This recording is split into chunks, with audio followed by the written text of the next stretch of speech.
Hey guys, this is AMPS coming at you from Lake Shawnee, West Virginia, just outside of Princeton, West Virginia. This is the host of Ghost Hunt Weekends, Chad Morin. How you doing, Chad? Doing great. Chad is the one that orchestrated this whole Lake Shawnee Hunt Weekend, and I'd like to get a little bit of history that you know about this place. Well, it was a pre-Columbian Indian village, from what we found out. This place was an Indian village. It was a trading post 2,000 years ago, even before they even had a written language. That was here. Turned into later on ended up being the site of the first white settlers in this county. So the Indians really didn't like that as well. So it ended up being a pretty bad conflict place. Later on, ended up becoming an amusement park. Closed down and then turned back into an amusement park again, and now it's been abandoned. And here we are. And so what's kind of crazy about it is it's got so much history and turmoil.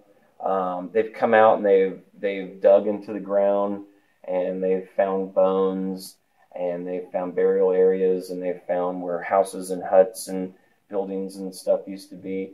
And they've excavated those areas, and they found 13 bodies. Marshall University came out and found 13 bodies here, removed one of those. They did ground penetrating radar, and they concluded that there's probably up to 3,000 bodies here. Wow. And I heard some of them were like bodies of children. Yeah. Is that true? From the photos that we saw and the archaeological documents that we've seen, there was some, and I believe one of the ones that they removed from the location here was a child. Could you tell me just a couple instances of the most popular stories of this place? There's a lot of them. Yeah, there's like even tonight. I mean, it's 3:15 in the morning. We just got done with an event here. We had a great time. You guys have been here for 2 nights with us. It's kind of like going hunting anywhere. It kind of started off a little slow, then all of a sudden it went crazy. There's shadow people that we're seeing here. We actually we've seen some strange lights that we couldn't explain. Weird K2 activity. Some voices. We heard weird tree knocking. It was like we don't know if it was natives, like maybe that used to be the way they communicated. I mean, we are outside, and it really maybe could have been anything, but it was really strange because it seemed like it was maybe communicating with us. Ghost box activity off the chart over by where a small boy drowned, and it was near a suction pipe. That's the report was a young boy got stuck in the drain pipe and drowned there, and it took them quite a while to find him. And no ghost box activity all evening until we went to that one location and went bananas all night. Help me. Sounded like the boy was drowning. He was calling for his mommy, and it was the same boy's voice for a good 45 minutes straight. And last night when we was in his group as well, and same thing. It was the same boy's voice that we was hearing. Yeah. So that was really wild. That was a new experience for me. I hadn't put too much thought into the ghost box thing, but after last night, it was really interesting to see the responses that we was getting. How long have you been doing this? Well, professionally, about 6 years, I would say, where it's a full-time career, I guess you can say.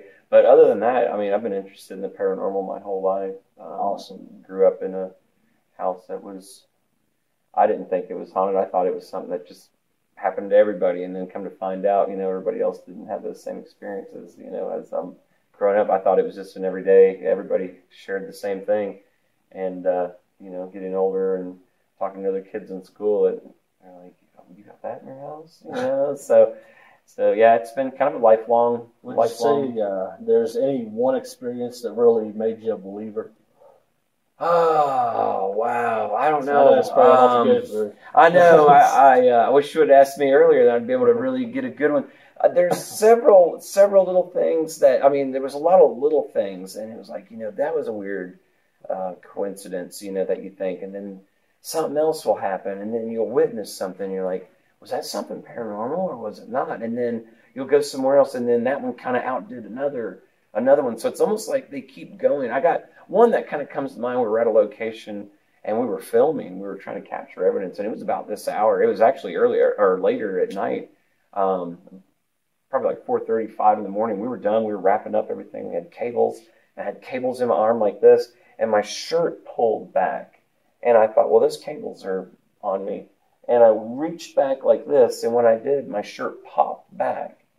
And it was like a little kid was pulling on my shirt back and down, and then when I touched it, it actually snapped and popped backwards to me. You know, like when you're pulling clothes, it just snaps back. And my wife saw it, and she said when I put my hand through it, it was a gray mist behind me that went to the floor and then out the door. And then we started hearing a kid talking.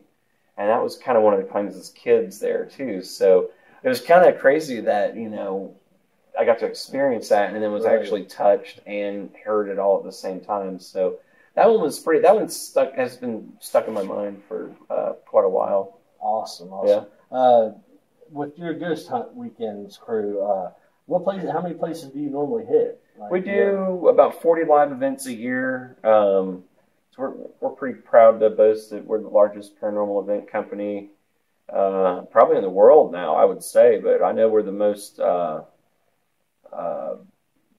know, the name, everybody's looking for that name now, which is good. So that's kind of like what we're trying to push. It ended up kind of being by accident and, you know, doing the whole thing, putting it all together and producing it. And what it is my wife and I started going to some events that other people were putting on, and we went to one, and we were just like, oh man, this felt like a waste of money, you know, it wasn't put together very well, and we're like, well, you know, it was still fun, but whatever. Then we go to another one, it was still just, you know, just felt like amateur night, and you know, so I kept kind of complaining about it. I mean, I had a good time, you know, it was just not put together, because I'm from a background, I'm a corporate background, and I was the executive director of the Chamber of Commerce in Pigeon Forge for 5 years, and I put concerts on in Pigeon Forge, Tennessee for years, and you know, so I'm used to putting giant concerts and stuff on, you know, so I'm used to doing that.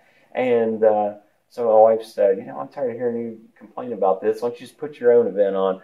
And that's what did it, you know. And the next thing I know, we did a large celebrity event. We had Amy and Steve from Ghost Hunters out with us at the at a haunted hotel in outside of Nashville, and it was just really just for us. And then everybody's like, "This is the best thing. You guys are doing another event, right? Where's it going to be? Where's your website?" Like, we didn't have a website at the time. Anything. It was just we just put it together just to have fun because we just wanted to do an event for us, like how we would want it. Like if we went somewhere, how would we want to do it? So we just had to put one together, and after that, it ended up, it was a firestorm. It just, like, we can't put it out now. It's unreal. Every weekend we're somewhere.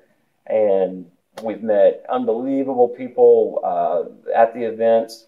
99% of them, they've turned into crew, and it's like a huge family with us now. We're, you know, all of the crew's tighter knit than, you know, our own blood relatives, it seems like. And we travel all over the place, and we're all here together. That was my next question. Yeah. How do you feel about the crew you work with? Oh, they're the ones that hold it together. I'll get it all set up and get the locations and, you know, get the ball rolling. But, you know, if the crew wasn't here, we definitely wouldn't have the events, you know, because they're, you know, everybody knows we pull into a location, we've got cargo trailers, we have, you know, a caravan of vehicles and campers and everything, and it's like a circus pulling in a town, you know, everybody pulls out. Next thing you know, the people doing the food, they know exactly what to do, and they get right in there. Food.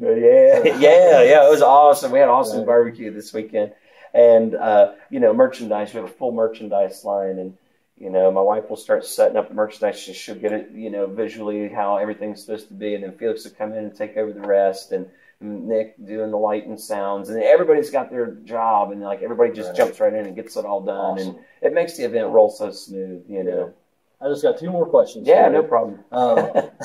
One, when do you think you're coming back to Lake Shawnee or anywhere in the area? We have Lake Shawnee booked again for November 4th and 5th, and that's the weekend after Halloween, 2017, and No, 2016. I'm sorry, I'm getting ahead of myself. And yeah, I know, He's right? booked, And so we'll be back here November 4th and 5th. And then the next closest thing we have here is, I don't think we have another Virginia or West Virginia event the rest of this year yet. How would people look you up? Definitely on our website, ghosthuntweekends.com. Okay. And then we're on all the social pages. You just type in Ghost Hunt Weekends, Facebook, Instagram, all those. We're on all of those. Easy to follow. The Facebook one's probably the best. It's a little easier to see all of the photos. We like to post all the evidence from the events and the fan photos. People will send them in. A few days after events, everybody will send one in and say, hey, what do you think of this weird photo? If it looks good, we try to post it online. Right. And then all the fans that were here, they love it. Yeah, they get on there and write back, I was with you in your group, and nice. Look at this, and that was awesome, and I remember that, or something like that. So Right. Final question. What do you tell the viewers, to the new guys, the guys that are just now wanting to get into ghost hunting? What kind of advice do you have for them that, they're starting to dabble in it a little bit, they kind of like it, but they're real new to it? What's your advice to them? Read all you can. Get online. Get on YouTube. Read some books on the subject. Everybody gets interested because of the paranormal shows, Ghost Hunters, Ghost Adventures, but not everything you see on the shows is the best way to do things. A lot of that's dramatized, and they need to do a lot of that for ratings. Read as much info as you can. Come to events like these. You don't necessarily have to come to Ghost Hunt Weekends, but start off. We'd love for you to come out to all of them. That'd be great. You'll love it as well. And but come out. You're going to meet new friends. You're going to be with people that are all like-minded. They share the same interests. You meet new people every time you come out to these. And then when you go to another event and you go to another city, there they are again. And then you're going to run into people that you're going to have equipment that I maybe have never seen, or I don't know if I want to buy yet. And I'm going to see you walking around with it. It might be in your group, and I'll be like, hey, let me see how that works, and then you'll be using it, and I can see how it works, and if I like it, I can use it, or you can tell me, hey, I bought this thing, I'm not sure if I like it, and then everybody has different opinions and different ways they look at the paranormal, and, so you might pick up a new view that you never thought of before, and you'll start looking at things a little different, and just get out there. It's like learning another language or something. Yeah. You want to get out there and practice and do it as much as you can, and that's the best way to get into it. Good stuff. You guys know at AMPS that we don't play with a bunch of phony crap. We like legit. We've told you that millions of times. These ghost hunter guys, they made a believer out of me. These guys are for real, man. They're not those fools you see on TV. We like these guys. They're definitely check them out, look them up, get to their events, man. They're a blast. We got to work with them all weekend, and they learn the history. They really do the research. They're really, really interactive with everybody. They don't just focus on one person. They really try to get everybody involved so nobody feels left out. These guys are amazing to work with, so definitely check them out. It's been a pleasure. Thank you. And this is AMPS. We're out. See ya.